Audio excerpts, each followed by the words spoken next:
जय Bholenath. Welcome back. नमस्ते। कैसे हैं आप सब? उम्मीद करती हूँ आप सब अच्छे होंगे। तो जी आज का व्लॉग शुरू हो रहा है शाम से और आज बनेगी पत्ता गोभी। तो आग जला ली है मैंने। सर्दी काफ़ी ज़्यादा हो रही थी तो फिर मैंने सोचा कि यहीं पे बैठ के सब्ज़ी भी काट लेती हूँ और थोड़ा आग भी सेक लूँगी, क्योंकि ठंडी हवाएं इतने चलने लगे हैं। और जो ये प्योर के सूट होते हैं, जो फैब्रिक है ये प्योर का, इसमें काफ़ी सर्दी लगती है। पर अभी वो मौसम भी नहीं आया है कि आप मोटे सूट डालो। वैसे मैंने निकाल तो लिए हैं, पर थोड़ा मुझे खुद ही ये लग रहा था कि दूसरे लोग क्या सोचेंगे कि इतनी भी क्या सर्दी आ गई इसके ऊपर।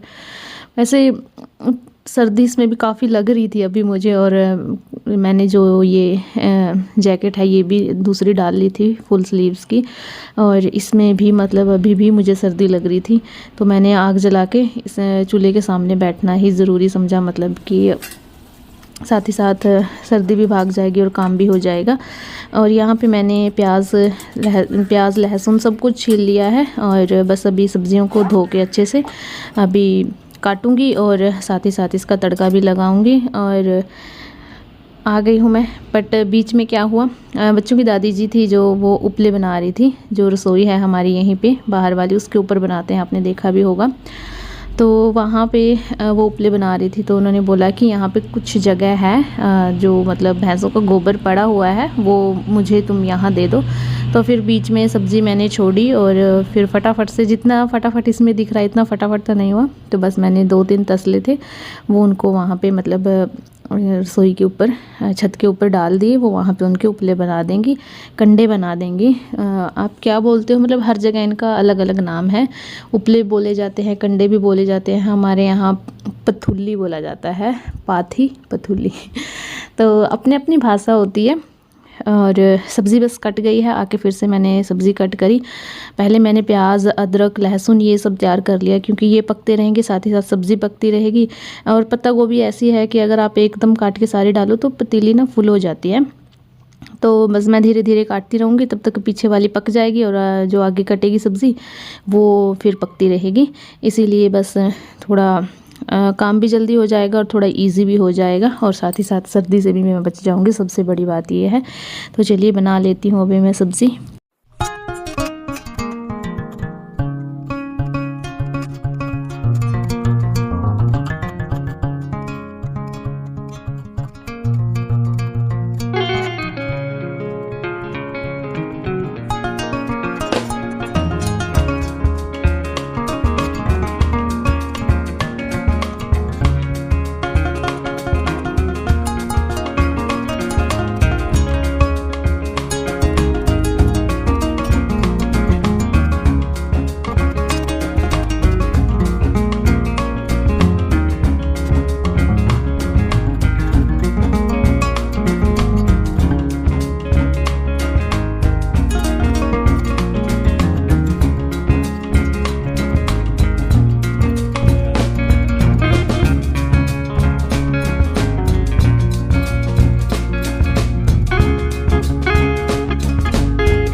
तो जी, जैसा कि आपको पता है मेरे हैं 2 बच्चे और जो मेरा बेटा है वो ट्यूशन चला जाता है और जो मेरी बेटी है उसको मैं ही घर पे पढ़ाती हूँ। और अभी ना टाइम इतना कम रह जाता है जब बच्चे स्कूल से आते हैं।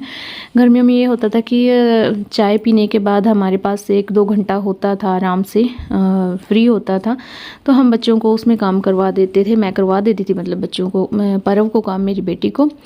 पर अब ये है कि जब बच्चे स्कूल से आते हैं उसके बाद तभी की तभी शाम का काम शुरू हो जाता है, तो टाइम मिलता ही नहीं है। फिर इसको मैं काम, मतलब ऐसे ही काम करते करते जब मैं सब्ज़ी काट रही होती हूँ या खाना बना रही होती हूँ, तभी साथ ही साथ फिर मुझे इसको भी होमवर्क करवाना पड़ता है। इसका ये मैटर है कि ये अकेले बैठ के काम नहीं करेगी। अगर मैं इसके पास बैठूंगी अपना काम छोड़ के, तब ये काम करेगी। अदरवाइज़ अगर इसको मैं बोल के चली जाऊँ कि बेटा तो ये याद कर ले, मैं तेरे से सुन लूँगी, तब ये बिल्कुल काम नहीं करेगी। और I think most of the बच्चा चिल्ड्रन जितने भी, मतलब ज़्यादातर बच्चे हैं वो सब ऐसे ही हैं। अगर मम्मी पास में बैठी है तो वो काम करेंगे, अदरवाइज़ फिर वो नहीं करेंगे। मतलब फ़ील ऐसा होता है कि काम हमें करना है, इनको नहीं करना है। एग्ज़ाम हमारे हैं, स्कूल हमें जाना है, ये सिर्फ हमारे ऊपर एहसान कर रहे हैं कि हमारी जगह चले जाते हैं, ऐसा फ़ील हो जाता है कभी कभी। और अभी मेरे साथ भी यही बना पड़ा है, मतलब यही हो रहा है। तो ये बैठी है मेरे पास में, अभी इसको मैं काम करवा भी रही हूँ। बीच में जब मैं इसको पढ़ाती हूँ तब ये बोलती है कि हाँ मैं सुना देती हूँ, जब मैं इससे सुनती हूँ तब ये कहती है मुझे पढ़ा दो। तो इतना इरिटेट करती है ना कभी कभी ये। और फिर ऊपर से मतलब शाम भी हो रही है और फिर देर हो जाती है। अभी मतलब बहुत सारे काम पड़े हैं, जैसे शाम को ही प्रेस भी करनी होती है, दूध वगैरह भी जमाना है, उसको गर्म करना है, और फिर जो ताज़ा दूध आता है वो डालना है। मतलब इतने सारे काम हैं, अभी आटा भी लगाना है। और फिर ऊपर से फिर ये मुझे मतलब पूरे कंसंट्रेट से, मतलब पूरे ध्यान से काम नहीं करने दे रही थी। और फिर इसको भी काम करवाना ज़रूरी था। मतलब ये था कि मैं कहीं भाग नहीं सकती, जो है उसके साथ ही डील करना पड़ेगा। तो सब्ज़ी पकने के लिए रख दी है, तब तक मैं अंदर आटा लगा दूंगी और दूध गर्म हो चुका है, दूध जमा दूंगी। और बर्तन भी सूख चुके हैं, बर्तन भी लगाने हैं। तो बस अभी कहने को ना हाउसवाइफ को सिर्फ बोल देते हैं कि इसको करना क्या है, रोटी बनानी है, बर्तन साफ़ करने हैं, रोटी बनानी है, बर्तन साफ़ करने हैं। तो भाई जब वो बर्तन साफ़ होते हैं उनको लगाना भी होता है ना। और जो और चीज़ें होती हैं, 100 तरह के काम होते हैं छोटे छोटे, जो दिखाई तो बिल्कुल भी नहीं देते, पर वो समय ना इतना समय ले लेते हैं कि रोटी और सब्ज़ी बनाने से भी ज़्यादा टाइम उनके ऊपर चला जाता है। वो कोई भी, मतलब किसी औरत का, मेरा नहीं, किसी भी औरत का वो टाइम काउंट नहीं होता है कि वो भी काम किए हैं, उनमें भी टाइम गया है। अभी घर में 100 तरह की चीज़ें होती हैं, फिर उनको मेंटेन करना भी हमारा ही काम है, हाउसवाइफ का ही काम है। तो वो चीज़ें भी टाइम लेती हैं। मतलब एक नॉर्मल प्रॉपर सा ऐसे काम नहीं है कि हमने, मतलब काउंटिंग का, गिनती का काम है कि एक काम ये है, दूसरा काम ये है, तीसरा काम ये है। नहीं, 1 2 3 के बीच में जो स्टेप आते हैं ना वो बहुत सारे होते हैं। पर चलिए, एक हाउसवाइफ होती है तो वो मैनेज भी अच्छे से कर लेती है।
खाना बन चुका है और खाने वाले भी आ गए हैं। तो पत्ता गोभी देखा था आपने कि मतलब 2 बड़े बड़े फूल थे पत्ता गोभी के, पर अब बनने के बाद सिर्फ इतनी सी ही बचती है पत्ता गोभी, क्योंकि ये ना पक के बिल्कुल थोड़ी हो जाती है। तो अब इसमें मैंने डाल दिया है मक्खन, क्योंकि थोड़ी सी तीखी बनी थी, क्योंकि मेरे हस्बैंड और मेरे ससुर जी को गोभी की सब्ज़ी है ना, वो थोड़ा सा तेज़ नमक मिर्च वाला ही पसंद है। और प्याज मैंने कट कर दिया है, मक्खन डाल दिया है, और अभी दूध के साथ बस उनको दे दूँगी रोटी। और कुछ लोग बोलते हैं कि सब्ज़ी और दूध नहीं खाना चाहिए, तो हाँ जी, हमें पता है नहीं खाना चाहिए, पर हम भी बचपन से ऐसे ही खाते आए हैं। अभी तो मैं नहीं पीती दूध, और मतलब सभी हमारे यहाँ बहुत दिनों क्या, जन्म से ही मतलब ऐसे ही खाना खाते आ रहे हैं दूध के साथ ही। गांव में ज़्यादातर रात को कच्चे दूध के साथ ही, ताज़े दूध के साथ ही खाना खाया जाता है। हम पानी के साथ बहुत कम खाते हैं। अब मैं तो खा लेती हूँ क्योंकि मुझे दूध पीना नहीं, अदरवाइज़ मैं भी दूध के साथ ही खाना खाती थी। और हमारे यहाँ तो रो मिल्क ही पिया जाता है, गर्म करके भी नहीं पिया जाता, कच्चा दूध ही पिया जाता है। और खाना देने के बाद बच्चों के दादाजी को फिर मेरे कुछ कपड़े पड़े थे प्रेस के, अब इनको प्रेस करना है। और टॉवल वगैरह भी बाहर सुखा के रखते हैं, पूरा दिन मतलब धूप में डालते हैं इनको, क्योंकि धूप वैसे तो कड़ी लगती है, पर ये हो जाता है कि यहाँ अच्छे करारे हो जाते हैं, बिल्कुल भी गीले सीले नहीं रहते। तो ये भी मैंने रख दिए हैं, सुबह यहीं से सब उठा के फिर अपने नहाने के लिए। ये नहीं होता कि मेरा टॉवल कहाँ है, तो एक ही जगह टॉवल होते हैं, और जो कपड़े प्रेस के थे बस उनको प्रेस करूँगी, फोल्ड करने वाले फोल्ड करूँगी। और यही था आज के इस व्लॉग में। आई होप आपको अच्छा लगा होगा। ये मेरा शाम का छोटा सा रूटीन। इसके बाद बस हम खाना खाते हैं, फिर ब्रश वगैरह बच्चे करते हैं, मैं करती हूँ, और फिर उसके बाद हम थोड़ा बहुत फ़ोन देख के फिर हम सो जाते हैं। यही है हमारी इवनिंग की रूटीन। और अब आपसे मिलती हूँ मैं कल, तब तक के लिए बाय बाय। वीडियो अच्छी लगी हो तो लाइक करना, शेयर करना, कमेंट करना, और चैनल पे नए हैं तो प्लीज़ चैनल को सब्सक्राइब भी करते जाइएगा। Thank you.